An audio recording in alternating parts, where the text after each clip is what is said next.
আসসালামু আলাইকুম, স্বাগতম সংবাদে। শুরুতেই জানিয়ে দিব সংবাদ শিরোনাম, তারপর বিস্তারিত। মধ্যপ্রাচ্য কি আবারও জ্বলতে যাচ্ছে নতুন যুদ্ধের আগুন?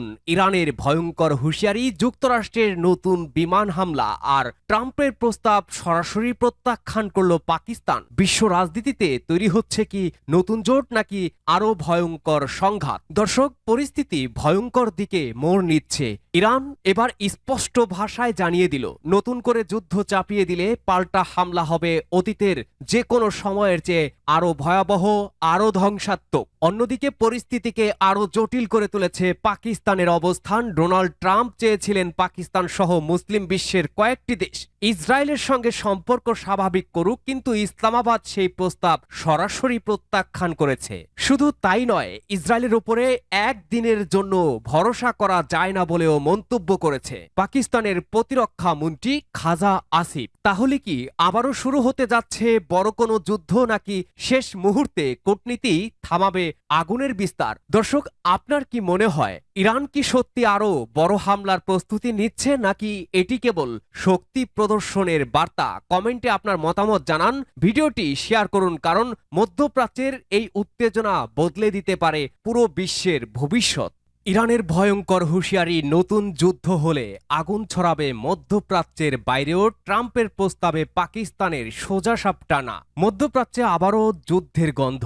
যুদ্ধবিরতি এখন শুধু কাগজে, বাস্তবে আকাশে উঠছে যুদ্ধবিমান, সমুদ্রে মোতায়েন হচ্ছে যুদ্ধ জাহাজ, আর তেহরান থেকে আসছে ভয়ঙ্কর বার্তা। ইরান এবার সরাসরি হুঁশিয়ারি দিয়েছে, নতুন যুদ্ধ শুরু হলে পাল্টা হামলা হবে আগের যে কোনো সময়ের চেয়ে আরও ধ্বংসাত্মক। শুধু মধ্যপ্রাচ্য না, এই আগুন নাকি ছড়িয়ে যেতে পারে আঞ্চলিক সীমার বাইরেও। একদিকে দক্ষিণ ইরানে মার্কিন হামলা, অন্যদিকে পাকিস্তানের বিস্ফোরক সিদ্ধান্ত।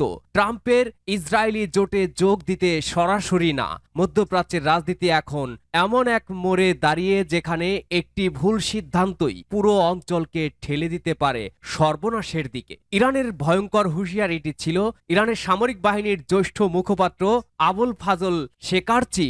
এবার যে ভাষায় কথা বলেছেন তা স্পষ্ট যুদ্ধের ভাষা। তিনি বলেছেন, নতুন করে কোনো আগ্রাসন চালানো হলে ইরানের পাল্টা জবাব হবে আরো শক্তিশালী, আরো ভয়াবহ, আরো বিস্তৃত। তার ভাষায়, এই হামলা শুধু এই অঞ্চলেই সীমাবদ্ধ থাকবে না।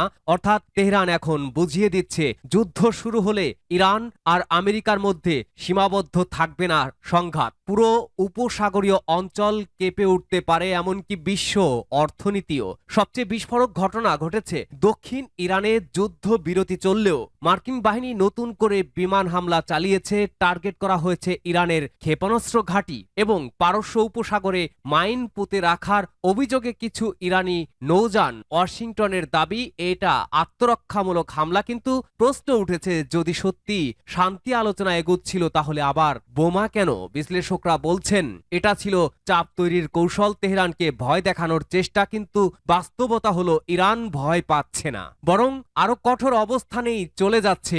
এই হামলার কেন্দ্রবিন্দু এখন বন্দর আব্বাস, হরমুজ প্রণালীর কাছাকাছি অবস্থিত ইরানের অন্যতম কৌশলগত নৌঘাঁটি। বিশ্বের জ্বালানি রুটের হৃৎপিণ্ড বলা হয় এই অঞ্চলকে, কারণ এখান দিয়েই প্রতিদিন বিশ্বের বিশাল অংশের তেল পরিবহন হয়। আর সেই জায়গাতেই এখন যুদ্ধের ছায়া। একদিকে মার্কিন হামলা, অন্যদিকে ইরানের সামরিক প্রস্তুতি। ফলে আতঙ্ক বাড়ছে পুরো বিশ্ব জুড়েই, কারণ যদি হরমুজ অচল হয়ে যায় তাহলে শুধু মধ্যপ্রাচ্য না, বিশ্ব অর্থনীতির শ্বাস বন্ধ হয়ে যেতে পারে। এই উত্তেজনার মধ্যে আরেকটি বড় ধাক্কা খেল ওয়াশিংটন। ডোনাল্ড ট্রাম্প চেয়েছিলেন পাকিস্তানও যেন ইসরায়েলের সঙ্গে সম্পর্ক স্বাভাবিক করে, আব্রাহাম আক্সে যোগ দেয়, কিন্তু ইসলামাবাদের জবাব ছিল পরিষ্কার না। পাকিস্তানের প্রতিরক্ষা মন্ত্রী খাজা আসিফ বলেছেন, আমাদের মৌলিক আদর্শের সঙ্গে সাংঘর্ষিক এমন কোনো চুক্তিতে যোগ দেওয়া উচিত নয়। আর সবচেয়ে কড়া অংশ, তিনি সরাসরি প্রশ্ন তুলেছেন ইসরায়েলের বিশ্বাসযোগ্যতা নিয়েও। বলেছেন, যাদের কথায় একদিনের জন্য ভরসা করা যায় না তাদের সঙ্গে কিভাবে বসবেন? অর্থাৎ মধ্যপ্রাচ্যের ট্রাম্পের নতুন জোট গড়ার পরিকল্পনাও এখন বাধার মুখে। একটা বিষয় এখন পরিষ্কার, মধ্যপ্রাচ্য দুই ভাগে বিভক্ত হয়ে যাচ্ছে। একদিকে যুক্তরাষ্ট্র, ইসরায়েল আর তাদের ঘনিষ্ঠ মিত্ররা, অন্যদিকে ইরান এবং তাদের প্রতিরোধ অক্ষ। আর পাকিস্তানের মতো দেশগুলো এখন সরাসরি আমেরিকার সব পরিকল্পনায় সায় দিচ্ছে না, ফলে ওয়াশিংটনের জন্য পরিস্থিতি আরো জটিল হয়ে উঠছে। কারণ যুদ্ধ শুধু মিসাইলের নয়, এটা এখন জোটের যুদ্ধ, বিশ্বাসের যুদ্ধ, প্রভাব বিস্তারের যুদ্ধ। আজ মধ্যপ্রাচ্যে যা ঘটছে তা শুধু আরেকটি আঞ্চলিক উত্তেজনা না, এটা এমন এক সংঘাতের ইঙ্গিত যেখানে পুরো বিশ্বের শক্তির ভারসাম্য বদলে যেতে পারে। ইরান বলছে তারা ভয় পায় না, আমেরিকা বলছে তারা পিছু হটবে না, আর এই দুই আগুনের মাঝখানে দাঁড়িয়ে আছে পুরো মধ্যপ্রাচ্য। এখন একটাই প্রশ্ন, এই যুদ্ধবিরতি কি সত্যি শান্তির শুরু নাকি আরো একটা ভয়ঙ্কর যুদ্ধের আগের শেষ নীরবতা?